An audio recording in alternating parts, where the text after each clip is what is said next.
Hello everyone. 19 नवंबर की important news कौन कौन सी है? द हिंदू में आज कौन कौन सी इंपॉर्टेंट न्यूज़ आई है? सबसे पहले तो इंपॉर्टेंट न्यूज़ आई है वो है इंटरनेशनल रिलेशन से रिलेटेड है। आपको यहाँ पर एक पिक्चर दिख रही होगी जिसमें हमारे नरेंद्र मोदी और अमित शाह एक मीटिंग को चेयर कर रहे हैं। दरअसल एक कॉन्फ्रेंस का ऑर्गेनाइज हुआ था न्यू दिल्ली में और ये कॉन्फ्रेंस थी no money for terror conference. No money for terror conference, यहाँ पे देख ली, no money for terror conference organise करी गई थी हमारे न्यू दिल्ली में। ये एक इंटरनेशनल कॉन्फ्रेंस थी तो कई सारे कंट्रीज से, कई सारे ऑर्गेनाइजेशन से इसमें पार्टिसिपेट हुआ होगा। यस, ऐसा ही कुछ हुआ था। 72 कंट्रीज से इसमें पार्टिसिपेट करने के लिए अलग अलग डेलीगेट्स आए थे और टोटल 450 डेलीगेट्स इसमें थे। इसमें कुछ इंटरनेशनल ऑर्गेनाइजेशंस, मल्टीलेटरल बॉडीज जैसे इंटरपोल्स वगैरह, इनके भी रिप्रेजेंटेटिव्स थे। आगे बात करें no money for terror conference, again ये एक टेरर के अगेंस्ट एक कॉन्फ्रेंस ऑर्गेनाइज होती है। किस तरीके से टेररिज्म के अगेंस्ट किस तरीके से जो कंट्रीज़ हैं वो किस तरीके से कोऑपरेट कर सकती है ताकि टेरर फ्री एक वर्ल्ड प्लेनेट क्रिएट करा जा सके। इसमें ये जो और कॉन्फ्रेंस है ये ऐसा नहीं है कि पहली बार ही ऑर्गेनाइज कराई जा रही हो। इससे पहले 2018 में पेरिस में और 2019 में इसकी सेकेंड कॉन्फ्रेंस हुई थी मेलबर्न में, और ये थर्ड कॉन्फ्रेंस है जो न्यू दिल्ली में ऑर्गेनाइज हो रही है। इसके बाद कोरोना की वजह से ये कॉन्फ्रेंस नहीं हुई थी, अगेन इसको रीस्टार्ट करा गया है। ये जो न्यू दिल्ली में हो रही है वो कोरोना के बाद की पहली और इनकी सीक्वेंस में देखें तो थर्ड कॉन्फ्रेंस ऑर्गेनाइज हो रही है। इंडिया में इस कॉन्फ्रेंस को ऑर्गेनाइज कराने का जो जिम्मा था वो हमारी मिनिस्ट्री ऑफ होम अफेयर्स के पास था। मिनिस्ट्री ऑफ होम अफेयर्स ने इस कॉन्फ्रेंस को इंडिया में ऑर्गेनाइज कराया। अगेन इसमें जो मेंबर कंट्रीज़ हैं उन्होंने पार्टिसिपेट करा, सबने अपने अपने व्यू रखे। इसमें मोदी जो थे हमारे जो प्राइम मिनिस्टर हैं उन्होंने अपना व्यू रखा। इनका व्यू था कि some country support terror as a policy. अब देखो, कभी भी इंटरनेशनल रिलेशन में किसी पर्टिकुलर कंट्री को टारगेट नहीं कर सकते। इन्होंने जो हमारे जो नेबर कंट्रीज़ हैं स्पेशली पाकिस्तान और चाइना की तरफ इशारा इनडायरेक्टली वे में करा है कि some country support terror as a policy, कि टेरर पॉलिसी उनकी नेशनल पॉलिसी का एक पार्ट है। इस तरीके से कुछ कहना चाह रहे थे। यही जो बात जो हम इंटरनेशनल फोरम पे रखते हैं वो डायरेक्टली किसी कंट्री को टारगेट करके नहीं रख सकते। ये इस तरीके ही लैंग्वेज, इनडायरेक्ट लैंग्वेज यूज़ करी जाती है, उसे समझना आना चाहिए कि ये किस तरफ इशारा कर रहे हैं। अगेन इन्होंने क्या कहा ये इंपॉर्टेंट नहीं है। आप अगेन मैं रिवाइज करा दूं कि एक कॉन्फ्रेंस ऑर्गेनाइज हुई no money for terror conference, जिसमें 72 कंट्रीज से 450 डेलीगेट्स आए। ये थर्ड कॉन्फ्रेंस थी। ये है इसमें पहली पेरिस में, सेकंड मेलबर्न में और अभी न्यू दिल्ली में ये थर्ड कॉन्फ्रेंस ऑर्गेनाइज हुई थी। अगेन आगे बढ़ते हैं। इंपॉर्टेंट न्यूज आई है प्रोटेक्शन बिल पर, data protection bill, specially personal data protection bill. एक डाटा होता है कम्युनिटी डाटा, एक होता है आपका पर्सनल जो डाटा होता है। फॉर एग्जांपल आपके आधार कार्ड की डिटेल्स है, उसमें आपके फिंगरप्रिंट्स हैं, आइज़ के बारे में हैं, उनका स्क्रीनिंग है, ये सारा जो है वो आपका पर्सनल डाटा है। एक होता है कम्युनिटी डाटा। फॉर एग्जांपल आप जिस टाउन में या विलेज में रहते हैं तो उस पूरी कम्युनिटी का, जिस भी एरिया में रहते हैं उस पूरी कम्युनिटी का एक डाटा हो गया, पब्लिक डाटा जिसे बोलते हैं। पब्लिक डाटा है, कम्युनिटी डाटा। एक होता है पर्सनल डाटा, स्पेशली जिससे जब से सोशल मीडिया प्लेटफॉर्म पर एक बूम देखने को मिला है तब से डिजिटल डाटा के प्रोटेक्शन की डिजिटल डाटा के सेफ्टी की बातें लगातार उठ रही थी और इसी डिजिटल डाटा प्रोटेक्शन के लिए गवर्नमेंट ने भी काफ़ी ट्राई करा था। सबसे पहले 2019 में एक डाटा प्रोटेक्शन बिल लाया गया था। वो डाटा प्रोटेक्शन बिल था वो आपके श्री कृष्णा कमेटी बनी थी 2018 में। श्री कृष्णा कमेटी की रिकमेंडेशंस पर ही एक पर्सनल डाटा प्रोटेक्शन बिल लाया गया था 19 में। ये बिल जो था इसमें कुछ लूप होल्स थे, उसी लूप होल्स को दूर करने के लिए एक नया बिल लाया गया। यानी ये बिल था जो पर्सनल डाटा प्रोटेक्शन बिल था 2019, उसको वापस विड्रॉ कर लिया था पार्लियामेंट से अभी अगस्त 2022 में, और इसका एक बार फिर नए सिरे से लाया जा रहा है draft digital data protection bill. Draft का मतलब होता है अभी इसे पब्लिक डोमेन में रखेंगे। पब्लिक डोमेन में रखने ड्राफ्ट, चूंकि इसके आगे ड्राफ्ट लगा दे तो इसका मतलब ही यही होता है कि अभी पब्लिक डोमेन में रखेंगे, पब्लिक के व्यू जानेंगे कि क्या अभी भी कुछ लूप होल्स हैं, किन्हें चेंज करा जा सकता है, किन्हें चेंज करना नेसेसरी है। उसके बाद जो मिनिस्ट्री है, इसमें कौन सी मिनिस्ट्री होगी? Ministry of electronics and information technology. MeitY. जो ministry of electronics and information technology है उसका ये बिल है, तो वो जो भी चेंजेस करने होंगे वो चेंज करके इसको पार्लियामेंट में दोबारा से लाएंगे। तो आप ध्यान रखिएगा, श्री कृष्णा कमेटी 2018 उसकी रिकमेंडेशंस पर एक बिल लाया गया था 19 में, जिसे विड्रॉ कर लिया गया था और उसको नए सिरे से लाया जा रहा है। श्री कृष्णा कमेटी की क्या रिकमेंडेशंस थी, ऐसा सीधा सीधा क्वेश्चन यूपीएससी में पूछ लिया गया था। जब ये करंट अफेयर में उस टाइम न्यूज़ में था 2018-19 में, तो उस टाइम के यूपीएससी के पेपर में सीधा सीधा क्वेश्चन ये पूछ लिया गया था कि श्री कृष्ण जो कमेटी थी उनकी पर्सनल डाटा प्रोटेक्शन पे जो भी उन्हें रिकमेंडेशन दी थी, जो आगे जाके बिल में उन्होंने मेंशन हुई थी, उनकी रिकमेंडेशंस क्या थी उसे लिस्ट आउट करना था। और ये क्वेश्चन था आपके अराउंड 10 मार्क्स का, ये क्वेश्चन आया था आपके यूपीएससी मेंस एग्जाम में। तो इसी तरीके से किस तरीके से न्यूज़पेपर से सीधे सीधे क्वेश्चन बनते हैं, ये इंपॉर्टेंट हो जाता है। अगेन ये अभी न्यूज़ में नहीं है श्री कृष्णा कमेटी, लेकिन ये श्री कृष्णा कमेटी से ही पूरी पर्सनल डाटा प्रोटेक्शन की कहानी स्टार्ट हुई थी। तो अगेन ये इंपॉर्टेंट हो जाता है, भले ही ये 2018-19 में इंपॉर्टेंट था, लेकिन अगेन इसकी एक नए सिरे से ये बिल लाया जा रहा है उनकी जो पुराने बिल के लूपहोल्स को दूर करने के लिए, तो ये कमेटी भी इंपॉर्टेंट हो जाती है। आगे बढ़ते हैं। हमने ये भी देख लिया कि पर्सनल डाटा क्या होता है और कम्युनिटी डाटा क्या होता है। अगेन पॉलिटिकल न्यूज़ है, एमवीए की, राहुल गांधी की, ये इंपॉर्टेंट नहीं है। इसमें एक इम्पोर्टेंट न्यूज़ आपको कभी कभी एडवर्टाइजमेंट में भी इंपॉर्टेंट न्यूज़ देखने को मिलेगी, उड़ेगा अरुणाचल चल जुड़ेगा भारत, नॉट इम्पोर्टेंट, लेकिन क्या हो क्या रहा है, पूरी पिक्चर क्या है कि हमारे जो प्राइम मिनिस्टर हैं वो कुछ जगह पे इनॉग्रेशन के लिए जाएंगे। अब आपसे यदि एग्जाम्स में जो ऑब्जेक्टिव एग्जाम्स में अभी पूछ लें कि डोइनी पोलो एयरपोर्ट अभी न्यूज़ में था, उसका रिलेशन किस स्टेट से है, तो आप मुश्किल ही बता पाएंगे कि डोनी पोलो जो एयरपोर्ट है उसका रिलेशन किस स्टेट से है। इवन ये भी पूछ सकता है कि डोनी पोलो एयरपोर्ट का रिलेशन किस सिटी से है, ईटानगर से है, शिलोंग से है कि आपके गुवाहाटी से है। इस तरीके से 4 ऑप्शन दे सकता है, चाहे वो स्टेट के लेवल पर पूछ ले कि अरुणाचल से है कि आपके मेघालय से है, सिक्किम से है। इसी तरीके से सिटीज़ में पूछ लेगा, गुवाहाटी, गंगटोक, कुछ भी 4 ऑप्शन बना देगा। तो ईटानगर का एयरपोर्ट है, इसी का इनॉग्रेशन करेंगे। ये इसी तरीके से करंट अफेयर बनेगा कि आपसे सारे एयरपोर्ट जो है, इंडिया के जितने भी सारे एयरपोर्ट है, उसे ध्यान रखने की कोई जरूरत नहीं है, उनका क्या नाम है वो नहीं पूछेगा। आपसे पूछेगा तो अब चूंकि ये करंट अफेयर के थ्रू न्यूज में आया है, तो आपसे यही पूछेगा कि डोनी पोलो एयरपोर्ट का रिलेशन किस सिटी से है या किस स्टेट से है, तो वो आपके अरुणाचल प्रदेश से है। इसी तरीके से आपसे पूछ लेगा कि कामेंग हाइड्रो पावर स्टेशन अभी न्यूज में था, इसका रिलेशन किस स्टेट से है। 4 स्टेट आपको दे देगा। आपको नाम से तो लग रहा है कि Kameng hydro power station north east से होगा, लेकिन नॉर्थ ईस्ट में भी तो 7-8 स्टेट है, आपसे दे देगा। जब तक आप नहीं जानोगे तब तक आप इसको आंसर करना थोड़ा मुश्किल है। इसके बाद आपके पास तुक्का लगाने के अलावा और कोई ऑप्शन नहीं बचेगा। इस तरीके से 2 ज्योग्राफिकल लोकेशंस न्यूज में आई, एक एयरपोर्ट की और एक hydro power station, Kameng hydro power station. इस तरीके से दोनों को ध्यान रखेगा, दोनों का रिलेशन अरुणाचल प्रदेश से। आगे बढ़ते हैं। I will contest from 1 seat, एक पूरी न्यूज है, कर्नाटक की न्यूज है।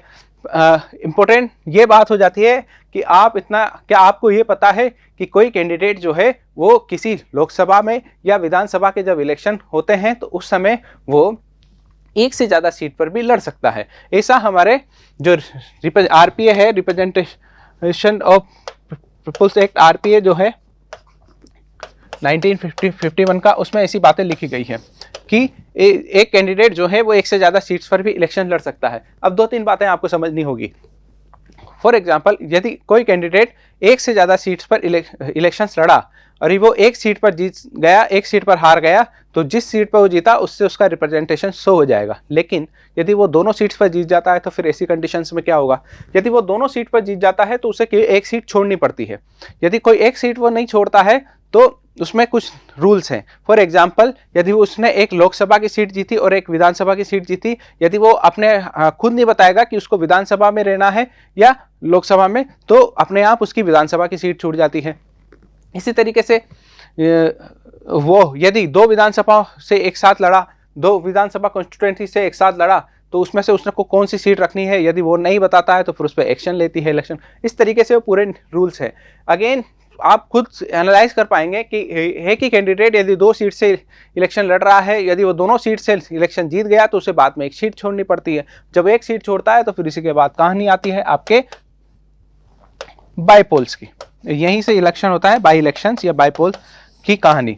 इस तरीके के कैंडिडेट्स की वजह से ही अभी बाई इलेक्शंस काफ़ी ज़्यादा देखने को मिलते हैं। पहले 2 सीट से लड़ लेते हैं, दोनों से जीत जाते हैं, फिर एक छोड़ देते हैं। जो स्पेशली जो सीनियर लीडर्स होते हैं वो इसी बाई इलेक्शंस, इस तरीके से यदि कोई बाई इलेक्शंस होते हैं तो इसमें जो पैसा भी वेस्ट होता है, दोबारा इलेक्शन होंगे तो दोबारा इलेक्शन कमीशन का जो पैसा है वो वेस्ट होगा, और इसके अलावा जो वोटर्स हैं उनका भी जो व्यू है वो थोड़ा सा वो भी डिसअपॉइंटेड होते हैं कि एक बार वोट करा फिर वो बेवजह फिर दोबारा वोटिंग करना।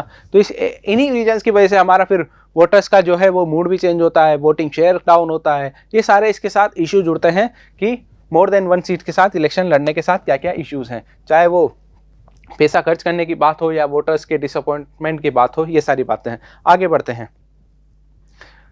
अब तक तो आपने ये सुना था कि इसरो में प्राइवेट जो स्पेस टेक्नोलॉजी में प्राइवेट सेक्टर काफ़ी ज़्यादा आगे आ रहा है, चाहे वो आप कलाम सैटेलाइट की बात हो या आयुष सैटेलाइट की बात हो, इस तरीके के कई सारे सैटेलाइट्स के बारे में आपने सुना होगा। लेकिन अब हम रॉकेट सेक्टर में भी, जो रॉकेट लिफ्ट आउट है उसमें भी प्राइवेट सेक्टर की एंट्री हो गई है। अब इसरो की जो मोनोपोली थी उसके वो ख़त्म हो गई है। अब प्राइवेट सेक्टर ने भी इसमें, उसका भी एक सक्सेसफुल टेस्ट हुआ था, और ये सक्सेसफुल टेस्ट जिस नाम से हुआ था वो था आपके विक्रम-एस। तो आपसे पूछ देगा कि हाल ही में विक्रम-एस न्यूज में था, रिसेंटली विक्रम-एस जो न्यूज में था उसका रिलेशन किससे है।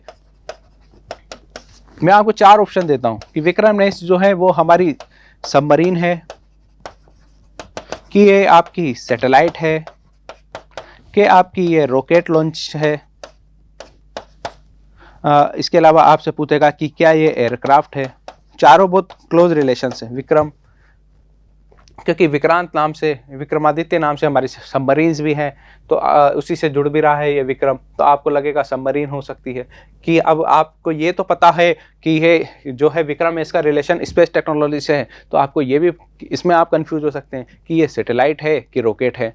तो अगेन सैटेलाइट नहीं है, ये एक रॉकेट है। जिस तरीके से हमने लास्ट क्लासेस में GSLV PSLV के बारे में पढ़ा था, उसी ये थे इसरो की अपने रॉकेट्स। अब आया है विक्रम-एस, जो कि हैदराबाद की एक स्टार्टअप है, Skyroot Aerospace private limited, उसने इसको बनाया है।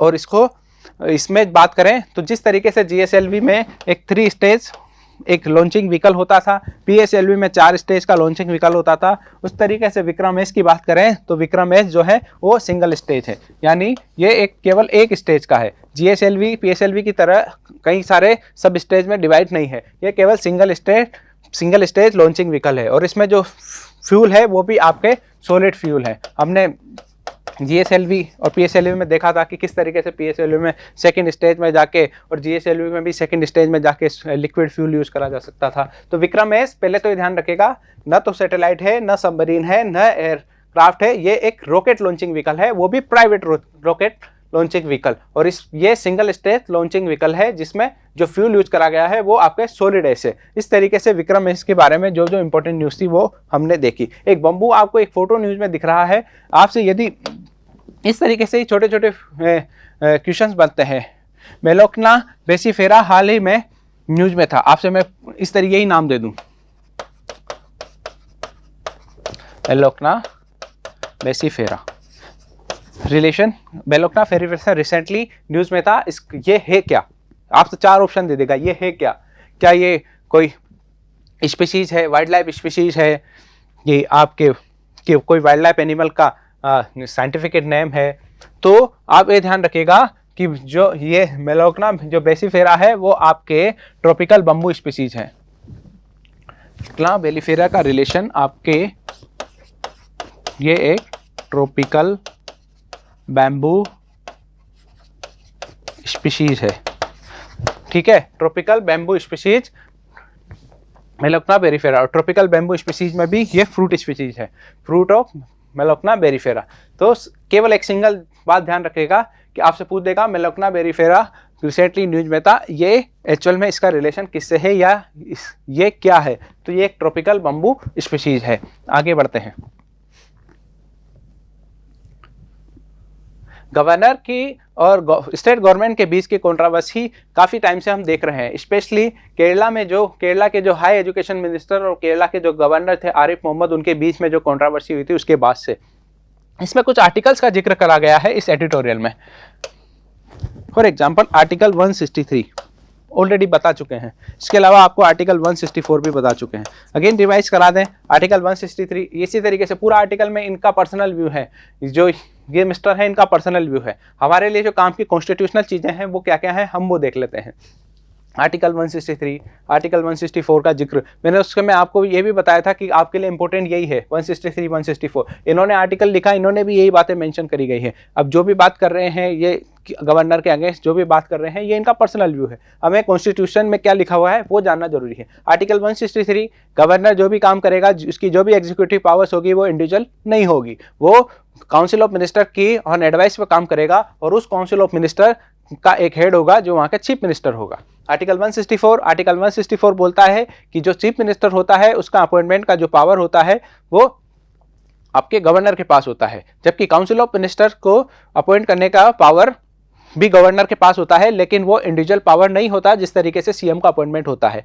वो काउंसिल ऑफ मिनिस्टर्स का अपॉइंटमेंट सीएम की एडवाइस पर करता है, ना कि उसकी इंडिविजुअल एडवाइस पर। इसके अलावा एक आर्टिकल का और जिक्र है, आर्टिकल 153, जिसमें बोला गया है कि governor for each state, her state में एक गवर्नर होगा, हर स्टेट का एक अपना एक गवर्नर होगा। यह बात आर्टिकल 153 में बोली गई है। हालांकि 7th कॉन्स्टिट्यूशन अमेंडमेंट एक्ट 1956 में 7th कॉन्स्टिट्यूशन अमेंडमेंट एक्ट 1956 में इसको अमेंड करा गया और अमेंडमेंट के बाद यह बोला गया कि 2 या 2 से ज्यादा स्टेट्स के 2 और मोर देन 2 स्टेट्स का एक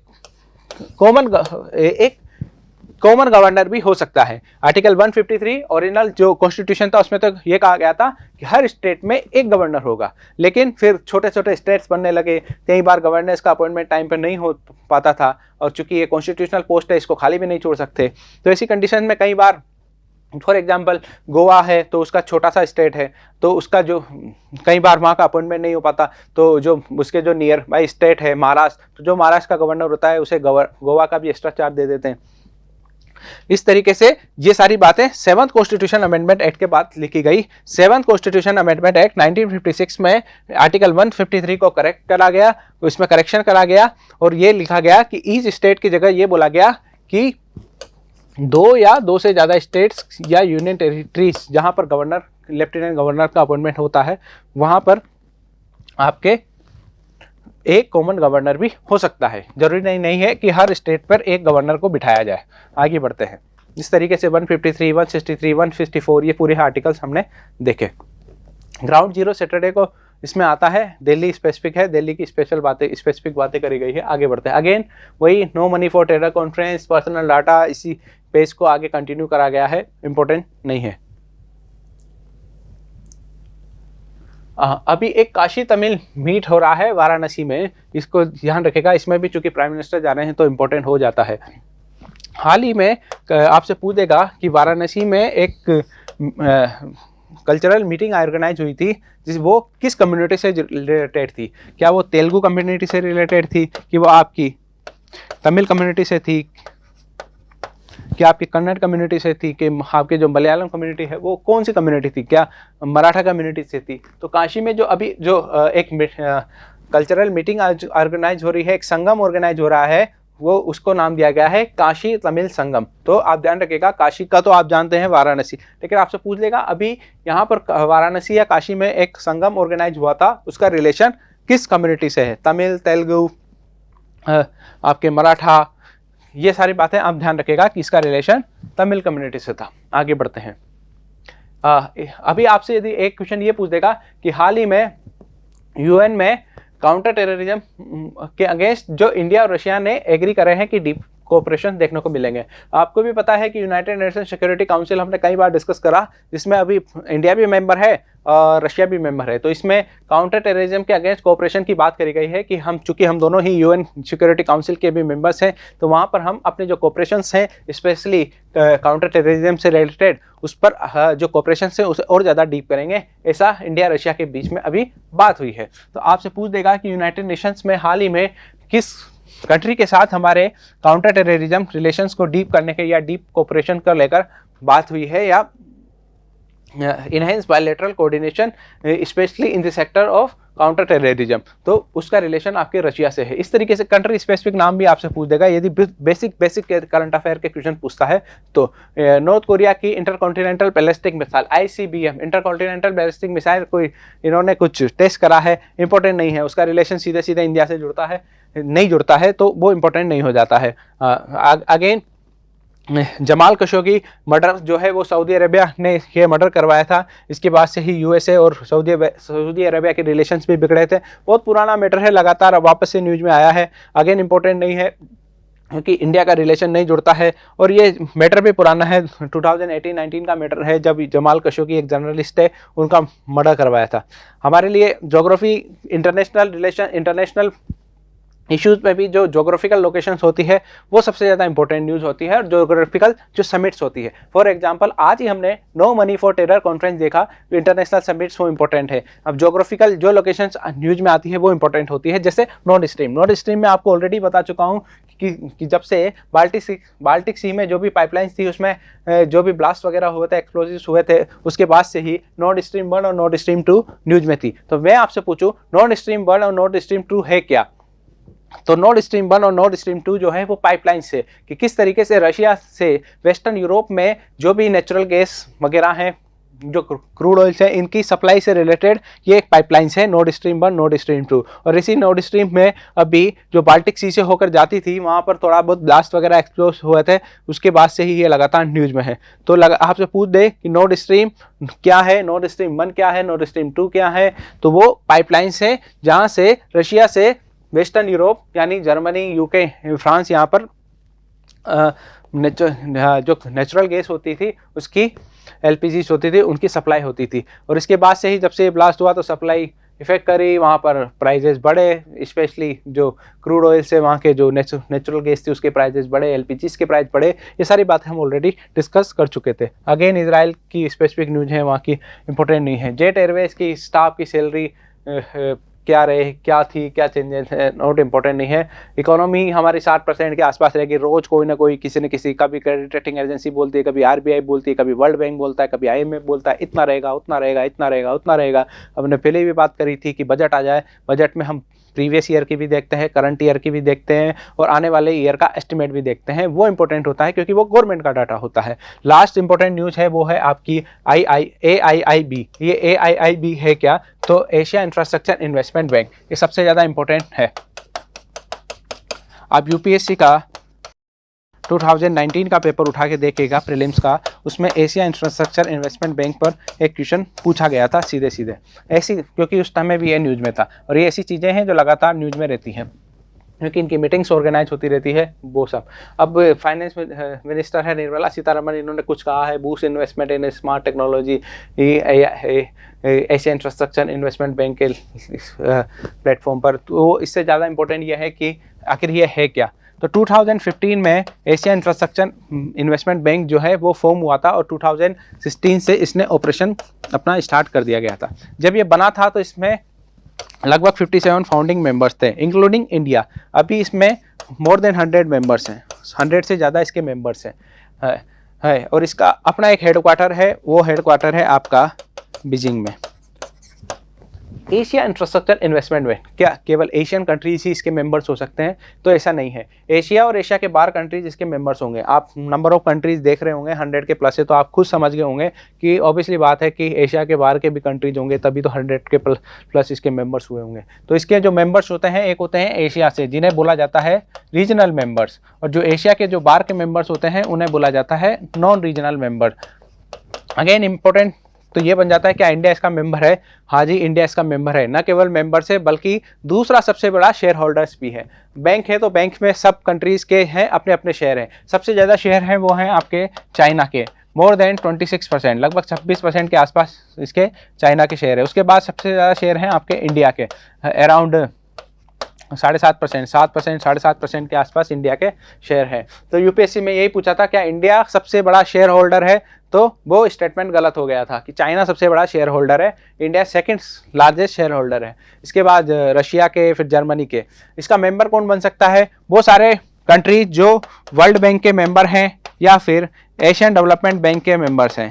इन दोनों के जो मेंबर्स हैं, इन दोनों के या दोनों में से किसी के मेंबर्स हैं, चाहे वो या तो वर्ल्ड बैंक के हो या एडीबी के हो या दोनों के हो, वो इसका मेंबर बन सकता है। और अभी 100 से ज़्यादा इसके मेंबर्स हैं। अगेन ये भी बैंक है, तो जो भी प्रोजेक्ट्स होते हैं डोमेस्टिक लेवल पर, इंटरनेशनल लेवल पर, उन्हें फाइनेंस करने का काम करते हैं। ये आज की कुछ इंपॉर्टेंट न्यूज़ थी।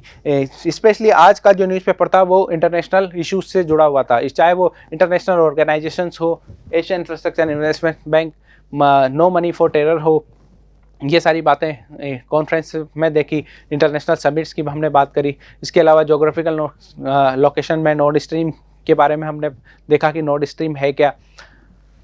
स्पेस टेक्नोलॉजी के बारे में देखा, कुछ स्पीसीज़ के बारे में, कुछ नामों के बारे में हमने देखा कि ट्रॉपिकल बम्बू स्पीसीज़ क्या है, विक्रम एस क्या है। ये जो भी इंपॉर्टेंट न्यूज़ थी वो आज हमने कवर करी। Thank you very much.